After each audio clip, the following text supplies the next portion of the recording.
This is National Hispanic Heritage Month. I'd love to hear your perspectives on recovery and Latinx and how they intersect. Bert, would you like to go first? Yes, of course. I'd love to. Thank you. Culturally, being Latina, and I grew up in Albuquerque, New Mexico, where the Latino community is much, much larger than it here is in the Seattle area. So for me, it was just woven in. It was just part of my daily life. It was very deep, family very deep. But I appreciated what Marcos was talking about his own family, because while my parents did stay together, there was domestic violence in my house, and my father was an active alcoholic until he died, and they stayed married because you always need a good codependent. You know that works. So I will tell you, I remember and it was never, I don't think it was ever said out loud, but keeping the picture perfect. Like nobody knew what was happening behind closed doors. And I don't know if that's cultural. I think a lot of families were that way, but definitely the Latino family. And my parents are from a very rural part of New Mexico called Aragon.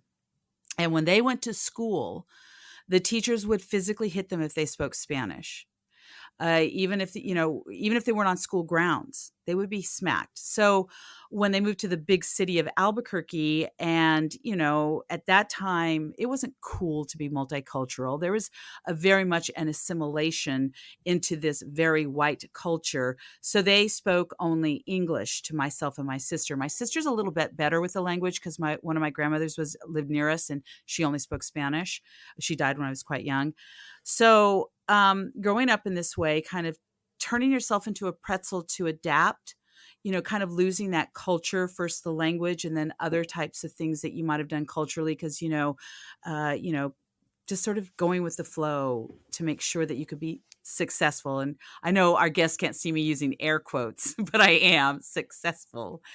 So trying to adapt to that. And I bring up the language thing the most because that's where I have the most shame, and that sort of one foot in this part of my identity as an American, I guess, and another part as a Latina, and not quite fitting in either one because I don't adapt to either. And when I first moved to Seattle, I went to the Hispanic Chamber of Commerce gala, and as soon as they found out that I didn't speak Spanish, they were so mean to me. They almost kicked me out. Like they didn't include me. Like, you don't love your culture.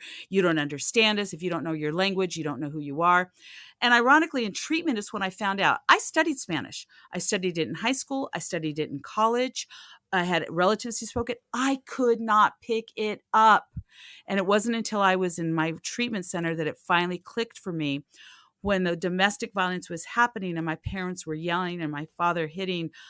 They did it in Spanish. And so when I hear Spanish, my brain clicks off. It's a fear. It's a fear reaction for me because I associate it with that fear, because that's how they fought.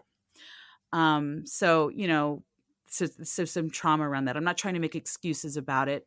And in fact, I'm working on a story for King 5 for Facing Race. It's called No Sabo Kid. And it's very popular right now on TikTok. For you young folks, you might know it. And it's that generation that doesn't speak the language, or they speak a Spanglish. And so they get embarrassed or they get made fun of, but they're still, that doesn't mean I'm not part of my culture, that I don't love it, or I don't belong.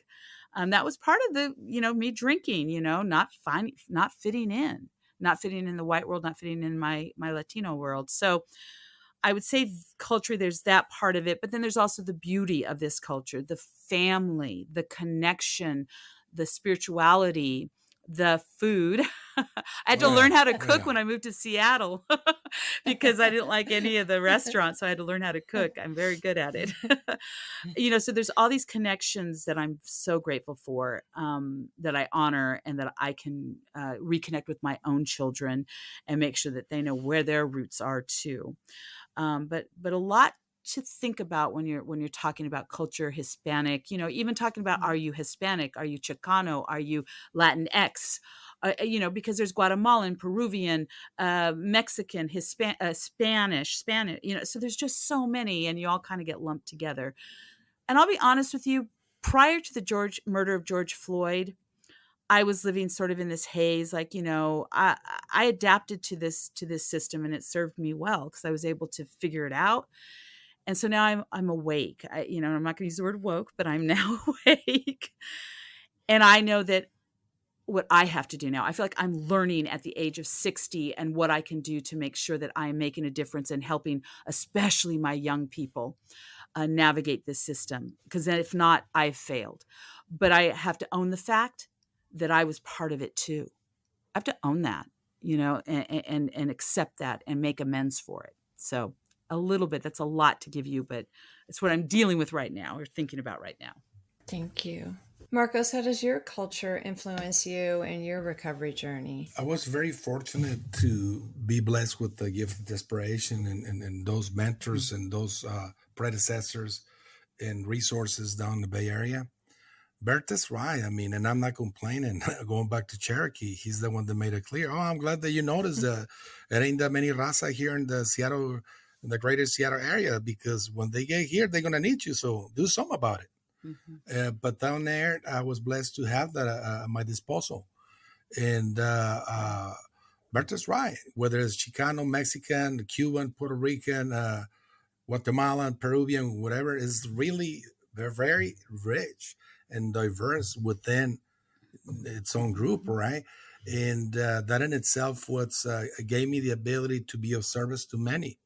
So it was established that the fellowships and the 12 steps were really very present in California. The sound side, SoCal had them going on, right? Yes. But Northern California was nothing. It was just like it is here in Seattle.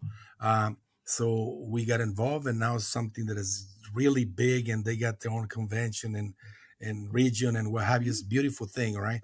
And it's at some point, hopefully, we get to do the same here up in Seattle.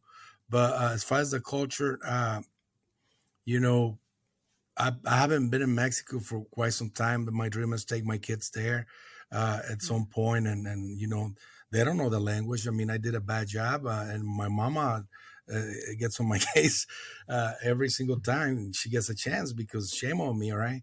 But make no mistake, for those kids, they're proud. You know, they learned that from me, and that they was installed on me rather than shame, being proud. I remember early on as a youngster, knowing that I had an accent that this white boy did not have, Brian, right? And Brian's like, dude, why you embarrassed? I wish I had your accent. That is so much behind the accent. You know, I'm a white boy. I ain't got nothing going on. That accent is beautiful. And whatever comes with that accent is beautiful. And I was, at that time, I did not understand what he meant. Now I do.